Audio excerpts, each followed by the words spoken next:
Bom dia, boa tarde, boa noite, pessoal. Aqui é o professor Natanael para mais uma aulinha do cursinho Ideia, certo? Mais uma aulinha de biologia para vocês, ok? E hoje a gente vai falar de tecido epitelial, né? Continuando lá bem no ramo de tecidos, a gente começou falando de tecido nervoso, né? Que é um dos tecidos mais importantes do organismo. E agora a gente vai falar de tecido epitelial, né? Que é um dos tecidos também mais conhecidos, né? Pela gente, que a gente está, digamos, em contato direto, né? Digamos assim, que basicamente é o nosso tecidozinho da pele, né? O tecido responsável pelo nosso revestimento, ok? Então a gente sempre tem que estar atento lá como é que funciona ele e porque ele pode ser cobrado em diversos pontos, né? De diversas formas também. Então vamos lá, só uma introduçãozinha. Nathan, se tu fosse me pontuar, antes da gente começar a aula aqui de fato, se tu fosse me pontuar a característica mais importante do tecido epitelial, qual é? Qual a coisa que caracteriza o tecido epitelial? Qual a coisa que, assim que aparecer na questão, essa característica eu já sei que é tecido epitelial? Células justapostas. Certo, gente? Vou repetir só para enfatizar, só para vocês entenderem. Gente, células justapostas, o que é que são? São células juntinhas, certo? São células próximas umas das outras. Por que isso é tão importante, Nathan? Porque todas as características mais importantes do tecido epitelial, elas são devido às células serem justapostas, certo? A característica de revestimento, de proteção, certo? E aí por diante, elas têm essa característica porque são feitas por células justapostas. A gente vai ver até, quando a gente estiver tratando das células responsáveis pelo tecido epitelial, grande parte dessas células, elas têm características que são feitas apenas para elas se aproximarem de outras células, certo? Então, recapitulando, a característica, na minha opinião, mais importante do tecido epitelial é as células serem juntinhas, ok? Então, a primeira característica aqui é células justapostas, delas serem com pouca matriz extracelular. Ou seja, elas estão tão próximas umas das outras, certo? Como a gente pode ver aqui, que não tem matriz extracelular entre elas. Ou seja, não tem nenhum fluido que esteja entre essas células aqui, né? Se tem, é pouquíssimo, ok? Então as células estão realmente bem ligadas, bem juntinhas, de mão dadas mesmo, né? Quase que abraçadas aqui e sem soltar de jeito nenhum, ok? Então é uma das características mais importantes. Quais são as funções do tecido epitelial? A gente tem a função de revestimento, certo? Que é onde a gente encontra a nossa pele, né? Vai revestir todo o nosso corpo, né? O revestimento dos órgãos também internos é feito por tecido epitelial. A gente tem função de absorção, certo? Como a gente vê lá no nosso intestino, certo? Tudo que a gente come, todos os nutrientes que a gente come, que a gente bebe, né? Ele é absorvido lá no nosso intestino através do nosso tecido epitelial também, certo? Então, a absorção é uma das funções. Secreção, quando a gente vai falando de glândulas, certo? É também muito importante o nosso suor, as nossas lágrimas, nossa saliva, né? Tudo é questão de glândulas também, que é responsável pelo tecido epitelial. E também a questão sensorial, né? Tipo, todo o nosso tato, nosso toque, ele vai passar do tecido epitelial para o tecido nervoso a função do que é que está acontecendo ali, né? Chamado de neuroepitélio, ok? É a parte que é conectada entre o epitélio e o tecido nervoso, beleza? Então a gente tem aqui a outra função, outra característica importante, a perca de líquidos e a evitar, né, a perca de líquidos e a entrada de invasores. Como assim, Nathan? Como a gente vai ter as células justapostas, como já disse, né, elas bem juntinhas, a gente não vai deixar que nenhum invasor consiga entrar, né, porque não vai ter espaço para ele entrar, não vai ter nenhum buraquinho, digamos assim, para que o invasor possa entrar. E muito menos perder líquido também, né? Como a gente está com as células bem juntinhas umas das outras, a água que está aqui, ou o líquido que está aqui, não vai conseguir sair com facilidade, certo? Outras características é que a gente vai ter a membrana basal, né, presente lá no nosso tecido epitelial. O que é a membrana basal?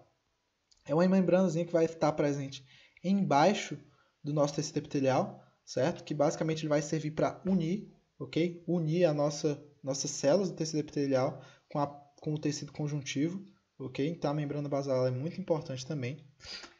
A gente vai ter que o tecido epitelial ele é avascular, certo? O que é avascular? Ele não tem vasos sanguíneos. Ah, Nathan, mas eu já furei meu dedo e saiu sangue.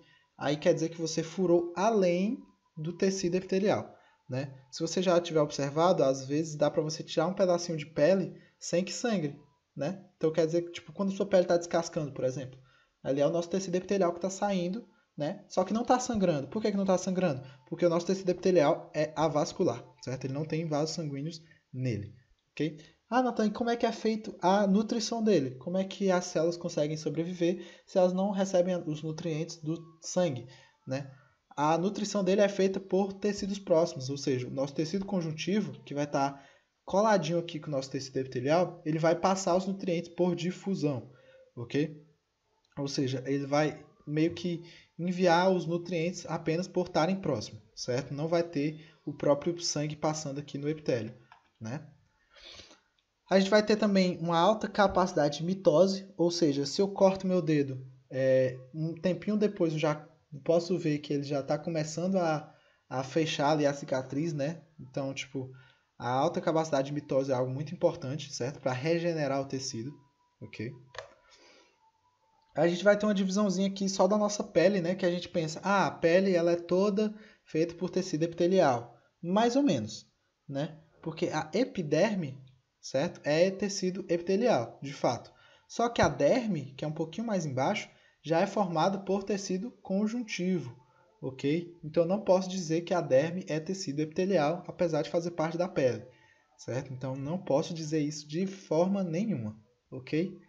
Então eu vou ter a minha epiderme como camada mais superficial, né, que vai ter aquelas funções que a gente falou, né, que é proteção para não entrar nenhum agente externo e muito menos sair líquido de dentro do nosso organismo, né? E a gente vai ter a derme aqui que vai ter a função de dar resistência, dar elasticidade para o nosso tecido, ok? Ela é muito mais espessa que a nossa epiderme, certo? Nossa epiderme é bem fininha, enquanto a derme ela é muito mais espessa, 40 vezes mais espessa que a epiderme, certo? E ela é formada, como a gente já falou, por tecido conjuntivo. Show?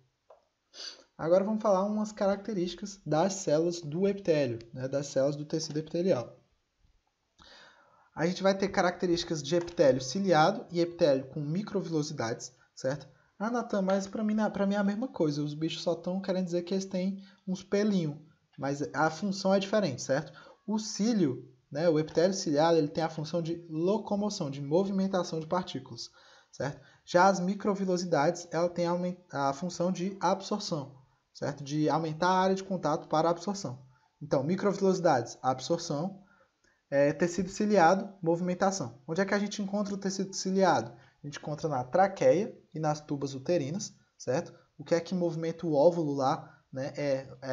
O epitélio ciliado, ok?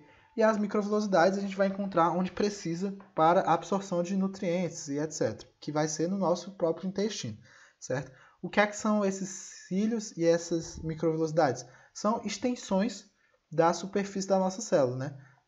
São basicamente extensões da membrana celular dessas células, ok? É como se fossem pelinhos que fossem criados na própria célula, certo? Recapitulando para a gente não esquecer, cílios, movimentação, locomoção, beleza? E microvilosidades, aumentar a área de contato para a absorção, ok? Ah, Nathan, mas por que é importante aumentar a área de contato, né? Porque quanto maior a área de contato, mais eu vou conseguir absorver, ok? Mais eu tenho espaço para conseguir absorver nutrientes, certo? Então isso facilita bastante que eu não perca os nutrientes, né? Se eu tivesse pouca área de contato para absorver os nutrientes no intestino, digamos assim, eu poderia jogar muitos nutrientes fora, né? Eu poderia me alimentar, absorver pouco nutriente e grande parte do nutriente que eu já que eu consumi, eu acabar secretando porque eu não tive espaço, né, para poder absorver ele. Então as microvilosidades ajudam muito nisso, certo? São muito importantes, beleza? A gente vai ter aqui diferença também dos componentes do tecido epitelial, certo? Vocês lembram que eu falei lá no comecinho que uma das características mais importantes do tecido epitelial é que ele tem células justapostas? Pronto. Agora a gente vai falar os componentes do tecido. Vocês vão observar que grande parte desses componentes, certo? Grande parte das coisas que vão compor o tecido epitelial, eles vão ser responsáveis por deixar as células juntas, né? Ou seja, eles vão ser responsáveis por unir as células. Um exemplo, desmossomos. O que é que são os desmossomos? Desmossomos, gente, é nessa imagem aqui, ó. São essas uniões, certo? Que vão acontecer entre as células do tecido epitelial. Qual é a função dele? Unir células, aderir células, né? Grudar uma célulazinha na outra célula, certo? Então é de grande importância aqui para dar aquela característica de células justapostas, certo? O desmossomos aqui, como a gente já falou, tem a função de unir células. E o glicocálix, qual é a função do glicocálix? Ele tem função de revestir as células epiteliais, ou seja, ele tem função aqui de botar tipo uma cobertura, né? Tipo, como é que eu posso dizer? Tipo uma roupinha, né? No nosso tecido epitelial. Ele vai botar uma cobertura assim, uma coberta no nosso tecido epitelial para proteger de choques, né? Seja choques químicos, que é algum agente externo aí está enviando alguma coisa para degradar o meu tecido epitelial, ou seja choque físico, né? Que é um contato, um choque, uma batida, alguma coisa assim. Então o glicocálise ele vai ajudar a proteger o nosso tecido, ok? Além disso, ele vai ajudar com que uma célula consiga aderir a alguma superfície, certo? Ajuda na adesão entre células, ok? Então é muito importante também o glicocálix para isso, mas principalmente proteção, certo? A função principal dele é proteção. A gente vai ter também os hemidesmossomos. Aqui a gente vai ter os desmossomos. Qual é a função dos desmossomos? Juntar células. E qual é a função dos hemidesmossomos? Juntar células com a membrana basal. Lembra que eu falei lá no comecinho, vou até voltar aqui para a gente não esquecer. Lá no comecinho, que a membrana basal é a base do nosso tecido epitelial, certo? Se você não lembra, estou lembrando agora. A membrana basal ela vai ser a base do nosso tecido epitelial. E o que é que vai segurar o nosso tecido epitelial na membrana basal? Exatamente os nossos hemidesmossomos, certo? Eles têm a função de se juntar com a célula do tecido epitelial e a membrana basal, certo? É como se fosse um pregozinho aqui que vai estar prendendo a célulazinha na membrana basal, certo? Então, recapitulando. Desmossomos, unicélulas. Hemidesmossomos, unicélula com membrana basal, ok? Então, vamos lá. Outro componente importante são as junções gap, certo? Qual é a função das junções gap? Eles têm função de comunicação intercelular, ou seja, são esses caminhozinhos aqui, né, esses tubos, digamos assim, entre as células, e eles vão ter a função de trocar íons, trocar água, trocar moléculas, certo? E aí por diante. Eles têm a função de enviar a mensagem de uma célula para outra célula, beleza? Então é basicamente para comunicação intercelular, ou seja, entre células, certo? Interdigitações das membranas, qual é a função de interdigitações das membranas? É esses dedinhos aqui, ó. Certo? É por isso que é chamado de interdigitações, porque lembram de dedos, ok? É como se a gente tivesse essas células aqui com dedinhos e essa outra célula aqui com dedinhos também, e eles estão pegando uma na mão do outro, certo? Estão entrelaçando as mãozinhas delas para ficarem mais juntinhas, né? E qual é a função? Ficarem mais juntinhas. Essa é a função das interdigitações, certo? Garantir uma maior aderência entre as células, ou seja, união entre as células, beleza? Então, esses dedinhos, essas interdigitações, vão ter a função de juntar uma célula com a outra, né? É a mesma função, digamos assim, dos desmossomos, certo? Só que ela é feita de forma mais externa, né? É como se os desmossomos encostassem de forma mais interna, né? Os desmossomos, desculpa, eles preenchessem de formas mais internas, e aqui é como se fossem invaginações que fossem acabar se juntando, né? Como se fosse um legozinho aqui que está se conectando um no outro. Beleza? A gente vai ter também a zônula de oclusão, certo? O que é a zônula de oclusão? Essas bolinhas azuis aqui, ó. Certo? Aqui, aqui, aqui. Qual é a função das zônulas de oclusão? Elas vão impedir que materiais entrem na célula, certo? Por isso que é zônula de oclusão. Vai obstruir a passagem de material. Ou seja, uma bactéria ou algo do tipo vai conseguir penetrar nosso tecido epitelial e muito menos nada vai conseguir sair do nosso tecido epitelial. Por isso que a gente tem essa zônula de oclusão. E a gente tem a zônula de adesão também, que é basicamente para aderir células, certo? A gente vai ter filamentos de actina, esses fiozinhos aqui, que vão formar o cinto de adesão, certo? O que é esse cinto de adesão? É basicamente uma união entre várias células, certo? É como se você imaginasse esse negócio vermelho aqui como se fosse um cinto juntando várias células, ok? A gente tem dois tipos de classificação do epitélio, certo? Que é o epitélio de revestimento, certo? Que é o mais comum, é o da pele, etc. E a gente vai ter o epitélio glandular, né? Que ele é o mais diferente, né? O bichinho, porque ele vai ser responsável por criar substâncias, né? Por síntese de substâncias, aqui ó, o epitélio glandular, e ele vai poder secretar coisas, ok? Enquanto o epitélio glandular pode ter várias camadas, o de revestimento pode ter várias camadas, o glandular, ele geralmente só tem uma camada, ok? A gente vai classificar o epitélio por quê? Por camadas, certo? Epitélio simples, apenas uma camada, que é o caso dos vasos sanguíneos. Epitélio estratificado, certo? São várias camadas, que é a nossa pele, né? Nossa pele tem várias camadas aqui.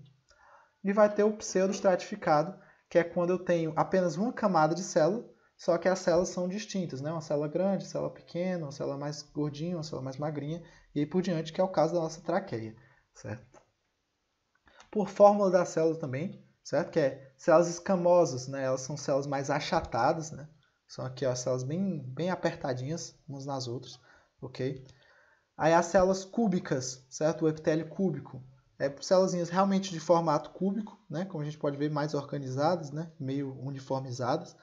A gente vai ter o epitélio cilíndrico ou colunar, né? Chamado também, que são células longas, ok? Células que vão ter, vão ser maiores, mais longas comparado com as células cúbicas, ok?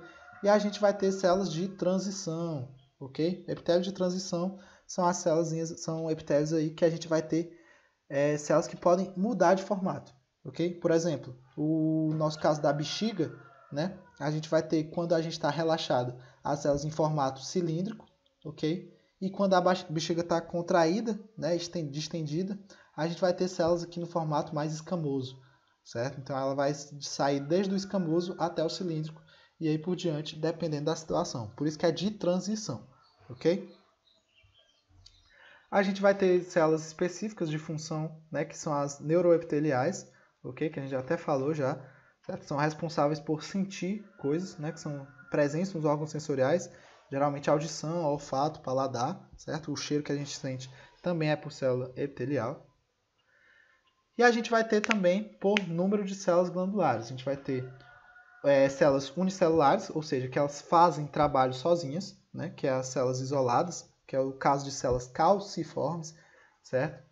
Que tá errado, viu? Não é calciformes, não, é caliciformes, viu? Tá escrito errado aqui, gente. São células caliciformes porque elas têm formato de cálice, ok?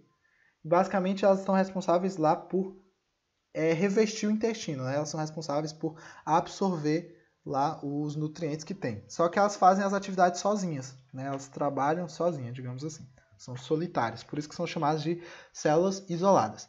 E tem os tecidos multicelulares, que são agrupamentos de células, que é a grande maioria das células, né? Que é a nossa pele, por exemplo, são várias células atuando juntas, né? Então, basicamente, grande parte dos tecidos epiteliais são multicelulares. A gente vai ter aqui as nossas células glandulares, né? Que são responsáveis por produzir e armazenar secreções, certo? E basicamente são glândulas, né? A gente chama de glândulas, que são distintas em dois tipos, né? Glândulas endócrinas e glândulas exócrinas, certo? E tem o tipo mais excêntrico, que é as glândulas mistas. Por que glândulas mistas? Porque são glândulas tanto endócrinas quanto exócrinas, certo? Que é o caso do nosso pâncreas, ok? Um exemplozinho de glândula exócrina, né? O que é que são glândulas exócrinas, primeiro de tudo? São glândulas que fazem material para jogar para fora do organismo, certo? São glândulas que produzem material para jogar para fora. Um exemplo, as glândulas do suor, né, que a gente sua para fora do nosso organismo. Ou também as glândulas da saliva, né, as glândulas salivares, que vão secretar saliva para fora da nossa boca, ok? A gente tem as glândulas endócrinas, né? Qual a diferença das glândulas endócrinas? Elas são as glândulas internas, certo? E todas as coisas que elas vão secretar, elas vão jogar no sangue, ok? Elas não vão jogar para fora do organismo. Elas vão jogar para o sangue e do sangue vai para o resto do organismo. Que é o caso da nossa tireoide, né? Que a tireoide ela vai produzir hormônios e esses hormônios são lançados no nosso sangue, ok? Aí tem a classificação também pelo tipo de secreção, certo? Holócrinas, aqui embaixo, holócrinas, são as secreções que são feitas quando a célula ela é secretada junto com a secreção, ou seja, ela produz o material e a célula vai embora junto com a secreção, que é no caso das glândulas sebáceas, certo?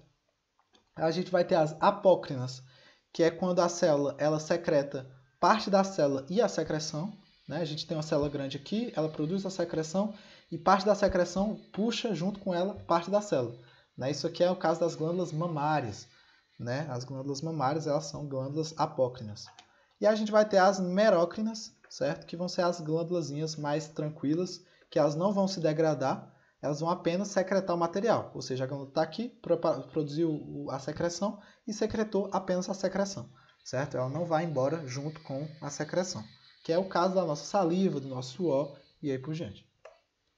Basicamente é isso, pessoal. Espero que vocês tenham entendido, espero que vocês tenham gostado da aula. Quaisquer coisas vocês podem comentar aí nos comentários, né, pra gente. Por favor, deem like, compartilhem com os amigos de vocês. Quanto mais conhecimento vocês puderem compartilhar, melhor vai ser para o planeta inteiro, né? Então, não deixem acumular dúvidas. Quaisquer dúvidas vocês tiverem, mandem pra gente, certo? E bons estudos aí, pessoal. Um beijo, um abraço, um queijo, um amasso e fiquem bem. Tchau, tchau. Até a próxima aula.